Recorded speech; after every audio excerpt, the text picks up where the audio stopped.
Hai ricevuto un aumento di stipendio quest'anno? Sì, l'ho fatto.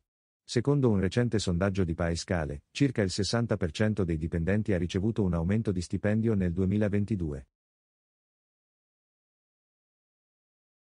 È fantastico! Qual è stato l'aumento medio? La stessa indagine ha rilevato che l'aumento salariale medio è stato di circa il 3,4%. Tuttavia, l'aumento può variare in base a fattori quali il settore, il ruolo lavorativo e le prestazioni aziendali.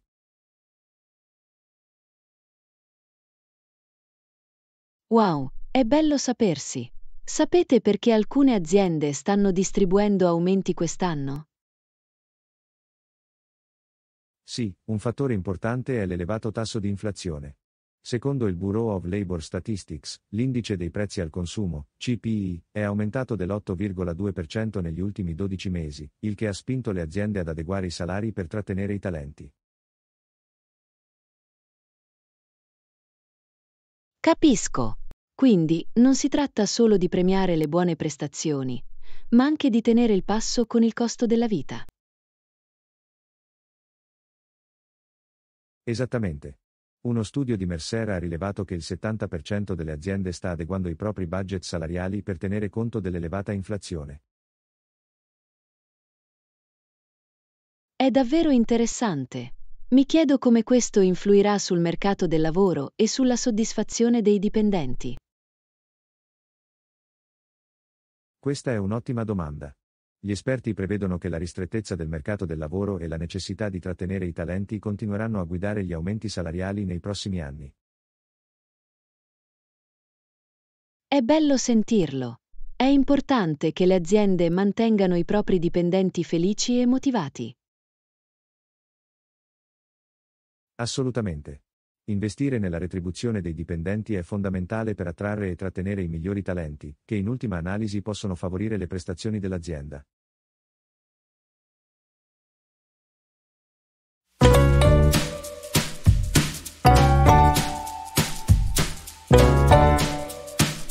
Ehi, cosa ti piace fare nei fine settimana?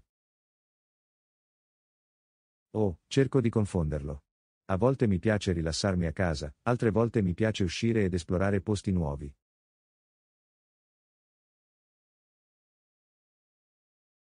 È fantastico.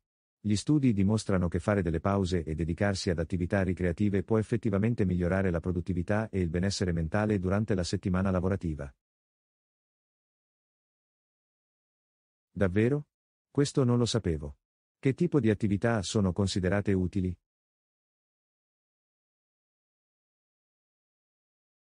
Bene, secondo un sondaggio dell'American Psychological Association, le attività più popolari del fine settimana includono passare del tempo con la famiglia e gli amici, fare esercizio fisico e dedicarsi agli hobby. Questo ha senso. Trovo che quando riesco a rilassarmi e fare qualcosa che mi piace, torno al lavoro riposato e motivato.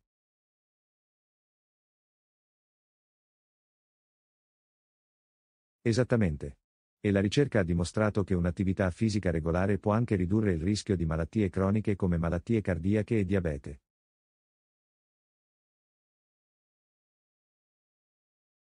Wow, è davvero bello saperlo.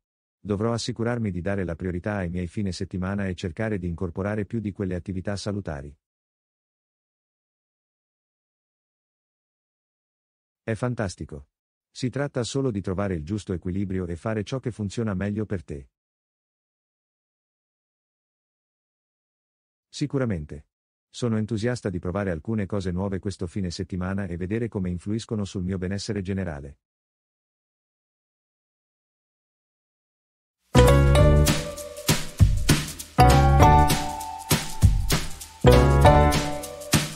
Sono curiosa. Pensi che la colazione che abbiamo preparato oggi sia salutare? Questa è un'ottima domanda.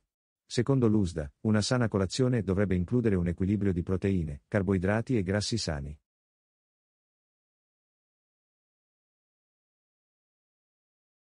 Ok, allora in cosa consiste la nostra colazione? Beh, abbiamo mangiato uova strapazzate, che sono una buona fonte di proteine. Abbiamo anche mangiato pane tostato integrale e un contorno di frutta. Sembra piuttosto buono. Ma come facciamo a sapere se è veramente salutare? L'American Heart Association raccomanda che gli adulti non consumino più di 25-36 grammi di zuccheri aggiunti al giorno. La frutta è un'ottima fonte di zuccheri naturali.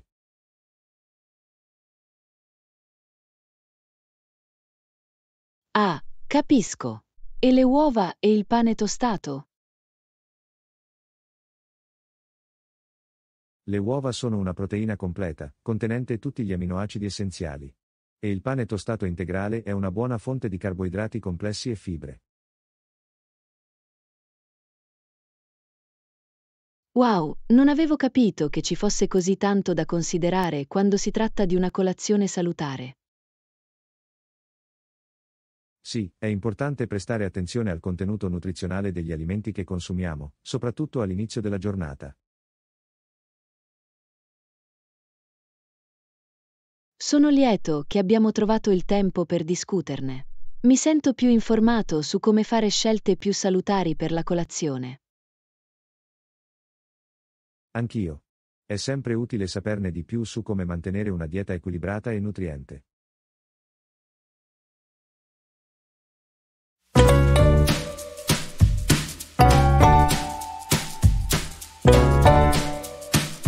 Ehi, hai sentito parlare delle ultime tendenze di spesa dei consumatori? No, cosa c'è di nuovo? Secondo un recente sondaggio, la famiglia americana media prevede di spendere circa $62.000 per vari acquisti quest'anno. Wow, sono un sacco di soldi. Cosa hanno intenzione di acquistare le persone? Le categorie principali includono alloggi, trasporti e assistenza sanitaria, che rappresentano circa il 60% della spesa totale. Questo ha senso. Che dire degli altri tipi di acquisti? Bene, il sondaggio ha anche rilevato che le persone hanno intenzione di spendere di più in intrattenimento, viaggi e prodotti per la cura personale. È fantastico! In realtà ho intenzione di comprare una nuova TV e andare in vacanza quest'anno. Bello. La fiducia dei consumatori è elevata e le persone si sentono più ottimiste riguardo all'economia. È bello sentirlo. Immagino che stiamo tutti cercando di sfruttare al massimo il nostro potere di spesa in questi giorni. Assolutamente. È interessante vedere come si stanno evolvendo le nostre abitudini di spesa. Sicuramente. Non vedo l'ora di vedere quali nuovi prodotti e servizi usciranno quest'anno.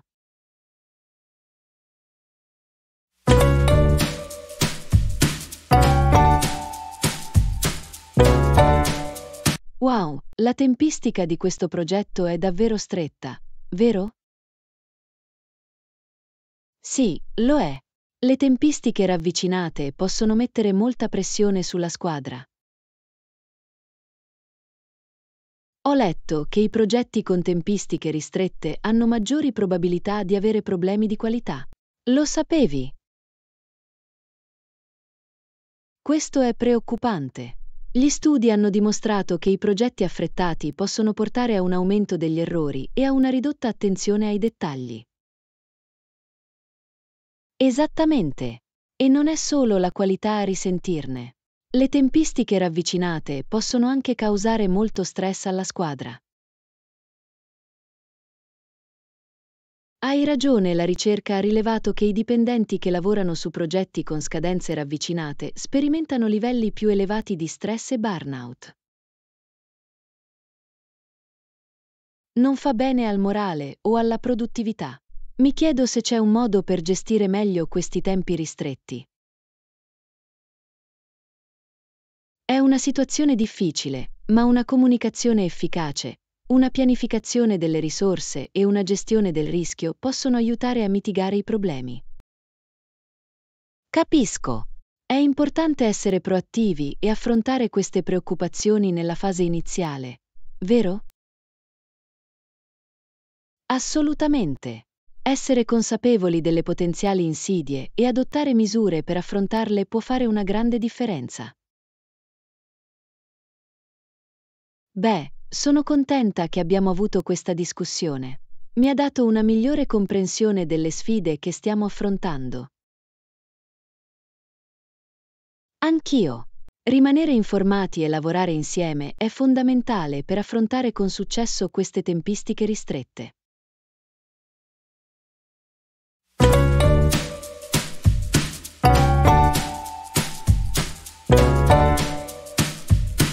Ehi, ho sentito che oggi incontrerai qualcuno di nuovo. Chi è? Sì, ho un incontro con il nuovo responsabile del nostro dipartimento marketing. Hanno più di 10 anni di esperienza nel settore. Wow, è impressionante. Cosa puoi dirmi su di loro? Bene, secondo il loro profilo LinkedIn, hanno lavorato per diverse aziende leader nel campo del marketing e hanno una comprovata esperienza di campagne di successo. Questo è fantastico. Che tipo di esperienza mettono in campo?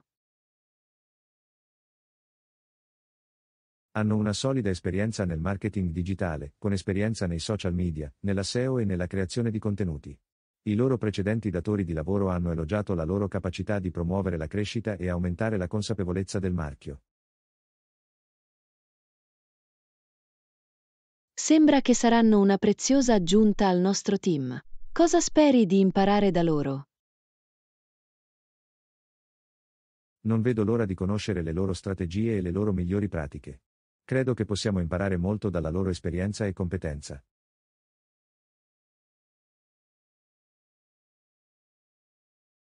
Questo è fantastico. Sono sicuro che questo incontro sarà davvero istruttivo. Spero che tu abbia una discussione produttiva. Grazie, sono sicuro che lo sarà. Mi assicurerò di condividere ciò che imparo con il resto del team.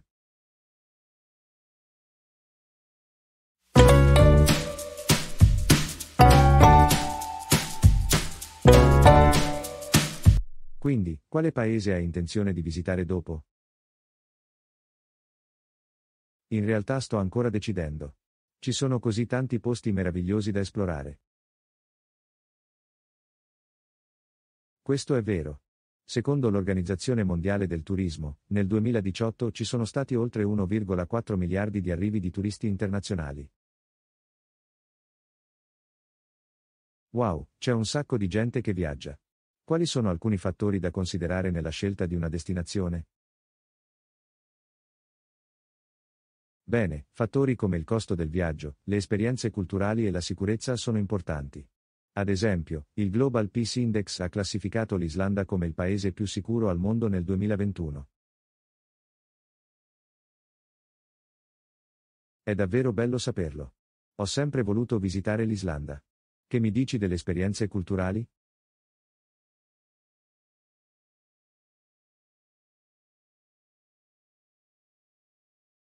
Paesi diversi offrono esperienze culturali uniche.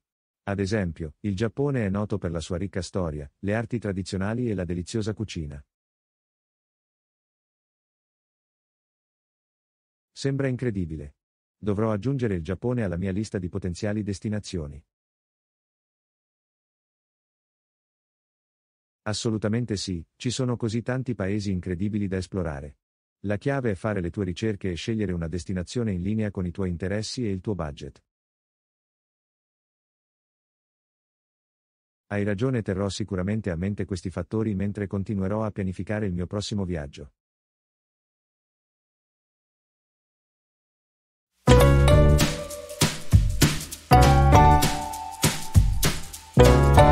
Ti sei mai chiesto come trovare la risposta a una domanda che hai?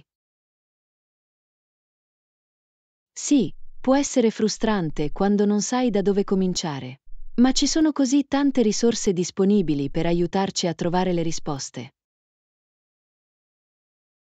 Questo è vero. Secondo uno studio del Pew Research Center, l'81% degli adulti negli Stati Uniti utilizza Internet per trovare informazioni. Wow, è una percentuale significativa. Internet ha sicuramente reso più facile l'accesso alle informazioni. Assolutamente. Ma non è solo Internet. Le biblioteche, gli esperti e persino le domande ad amici e familiari possono essere ottime fonti di informazioni. Questo è un buon punto.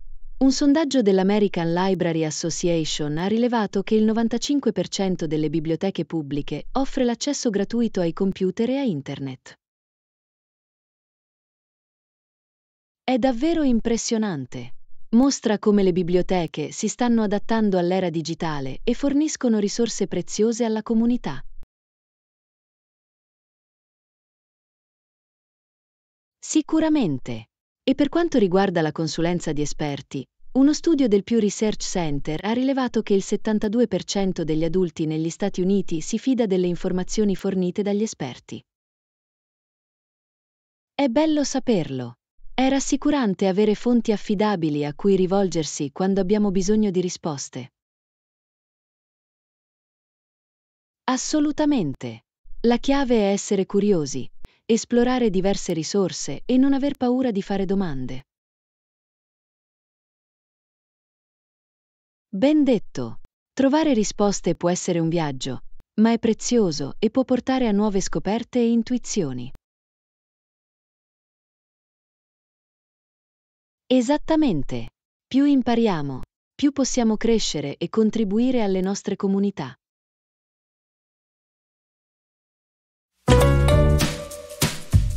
Ehi, vuoi comprare delle patatine fritte? Patatine fritte. Sì, sono uno snack popolare. Sapevi che sono stati inventati per la prima volta nel 1853?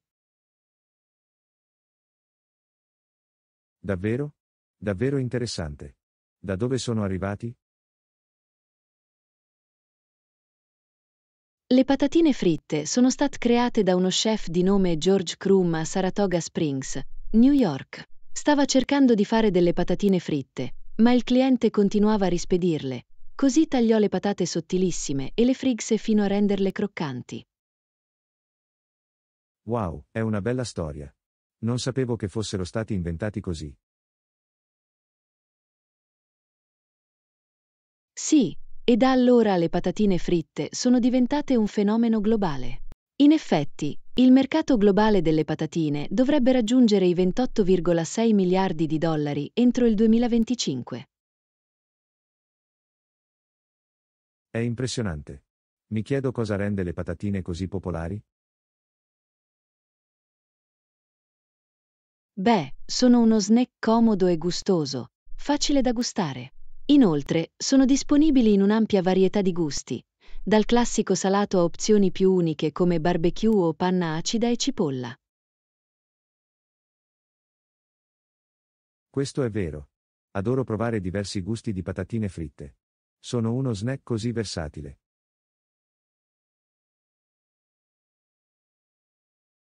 Assolutamente. Le patatine fritte sono diventate parte integrante della dieta e delle abitudini alimentari di molte persone in tutto il mondo.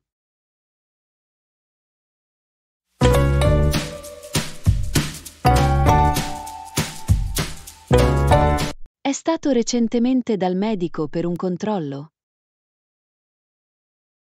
No, non tra un po'. Cerco di evitare di andare dal medico a meno che non sia davvero malato.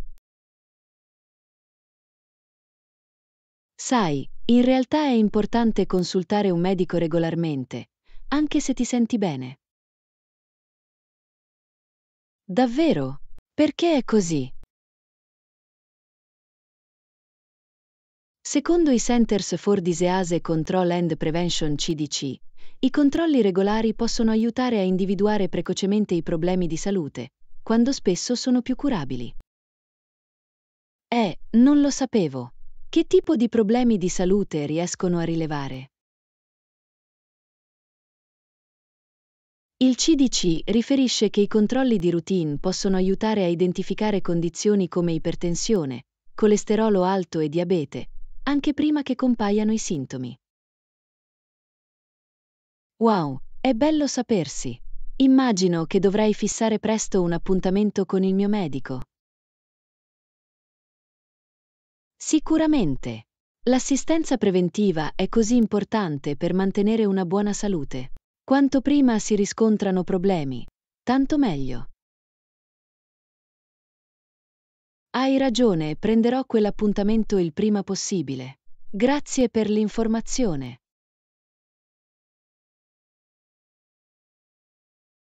Nessun problema. Prendersi cura della propria salute dovrebbe essere una priorità. Assolutamente. Mi assicurerò di farlo d'ora in poi.